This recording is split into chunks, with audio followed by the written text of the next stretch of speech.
I played a text-based adventure game on the dark web. I can't undo the things I did. I spend a lot of time on Reddit. I'm sure you do, too. I'm on a lot of video game subs, and in particular ones about text-based games. I'm talking about games like Zork. I wasn't alive when Zork came out, but I got really into it in high school. When I made it to college, I took an even deeper dive, playing all the sequels, all the knockoffs, and every shitty game that people had cobbled together and released online. I had to refocus a bit, adding work on top of college courses so I could afford my shoebox apartment, but eventually, I came across a post called Apartment Complex. Not a super promising name. But I was bored, and it was free, and the fact that it was hosted on some weird site that I couldn't access from regular browsers appealed to me. It added an element of mystery. So I opened a Tor browser, entered the link, and got to a profile creation page. Basic stuff, username, preferred resolution, etc. It didn't ask for any personal info, so I kept going. The screen went blank, then a text box opened up. Welcome to Apartment Complex. You have been assigned your very own apartment building to run.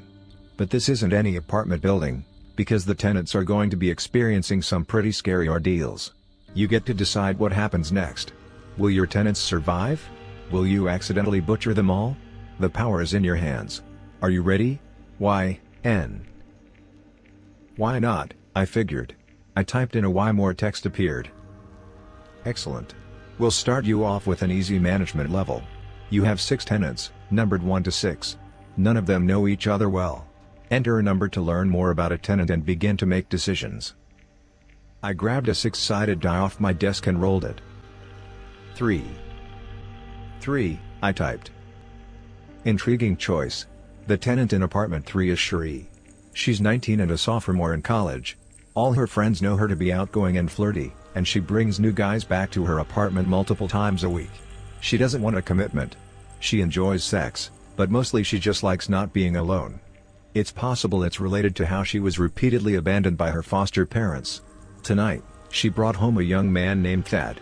She plans to have sex with Thad, and he will pressure her not to use a condom. She will say yes because she doesn't want to scare him off. But you can help her out.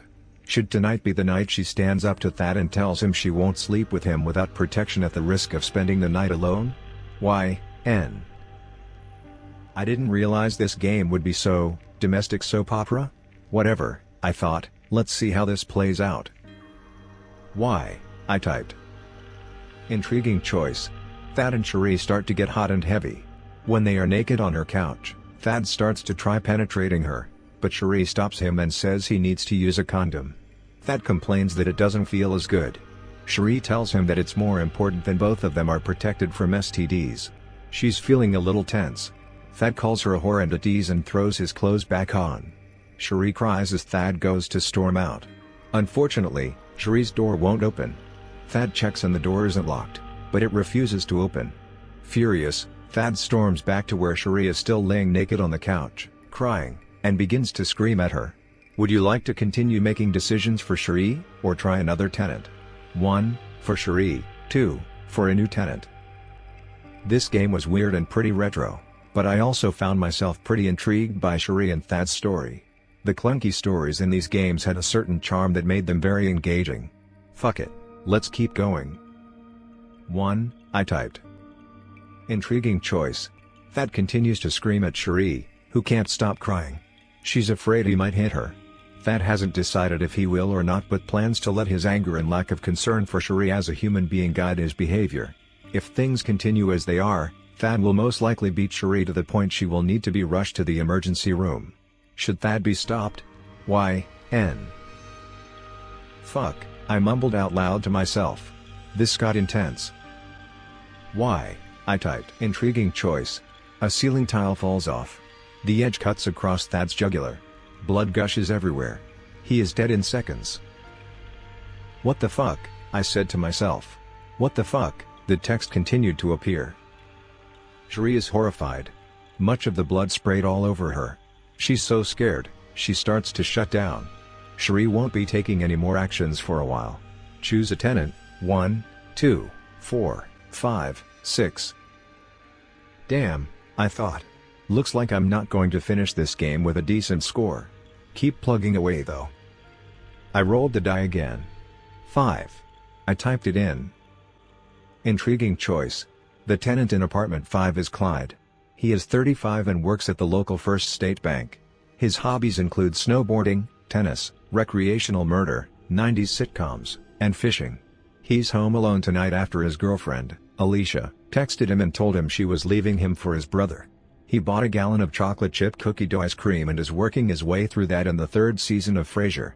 He feels the itch to strangle someone. It's been a while, and he's trying to kick the habit, but the deep well of emotion seems to be so deep that ice cream alone can't fill it. He's hoping to quench the urge with a TV binge, but just as he's settling in, he starts to smell gas. Should he investigate? Why, not investigating would be boring, so of course, I typed in a Y. Intriguing choice. Clyde gets off the couch and follows his nose to the kitchen, where a heavy propane smell is blasting out of one of the burners. He's familiar enough with gas leaks to know that he's one spark away from Clyde flambe. Should Clyde leave, or keep sucking up the fumes? 1. Clyde leaves or 2. Clyde stays. Seems weird to release the murder, I thought, but it would be boring to just gas him to death. I type a 1. Intriguing choice. Clyde exits his apartment and heads down the stairs to the front door. When he makes it to the floor below his, he sees that the stairs are blocked by fallen ceiling tiles. There are stairs on the opposite side of the floor. On the way, he would pass 2 other apartments, which would likely have phones to call the fire department to handle the gas leak. Should he stop at the first apartment, 1, the second apartment, 2, or take the stairs, 3? 1, I typed.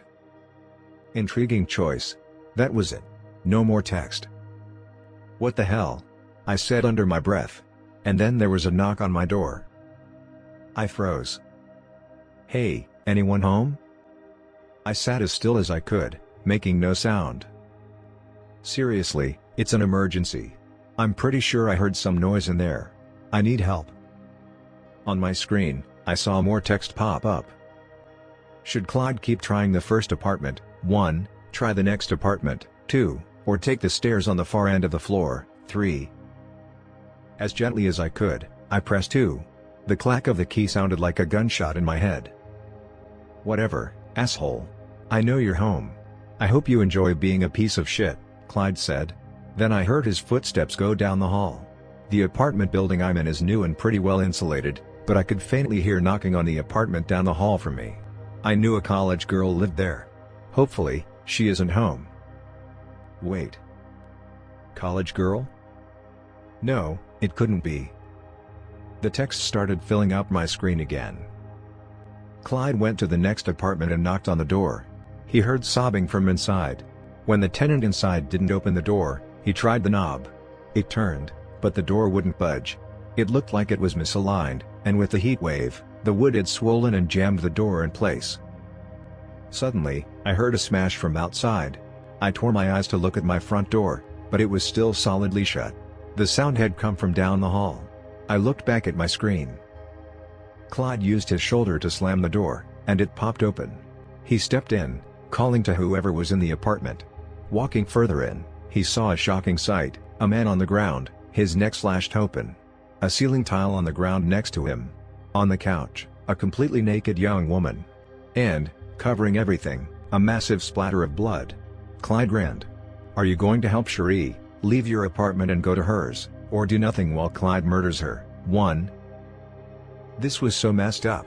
I couldn't just let someone murder my neighbor, even if I barely knew her. But I was terrified.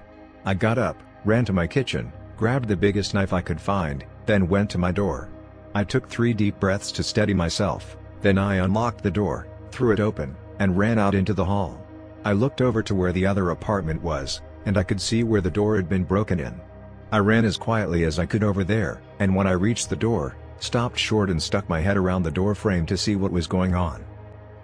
Unfortunately, I couldn't see what was happening from where I was. I crept in as stealthily as I could. The first thing that hit me was the bitter stench of blood. Then I got close enough to see what was happening. Cherie was on her back on the couch, Clyde leaning over her with his hands around her throat. She was scratching at him, but the blood made everything slick and it looked like her nails were sliding around more than doing damage. I ran up to them and drove my knife straight into Clyde's back. He roared and rolled around, "You bastard," he yelled, and dove at me, tackling me to the ground.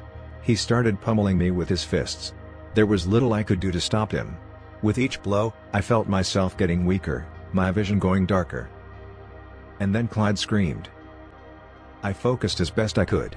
Above Clyde, Cherie was raising the knife for another blow. She stabbed Clyde over and over until he collapsed on top of me, and then she stabbed him some more. I screamed at her to stop, to let me up, and eventually, I broke through her terror. She helped me push his body off. I threw a blanket around Cherie and then called the cops. We spent a lot of time going over our stories with them. I left out the dark web stuff because I didn't want to get in trouble. Finally, the cops left. Cherie went to go stay with her parents and I went back to my apartment. When I got back, words were flashing on my screen. Remember, everything that happened tonight was your choice. And below that, we hope you play Apartment Complex again.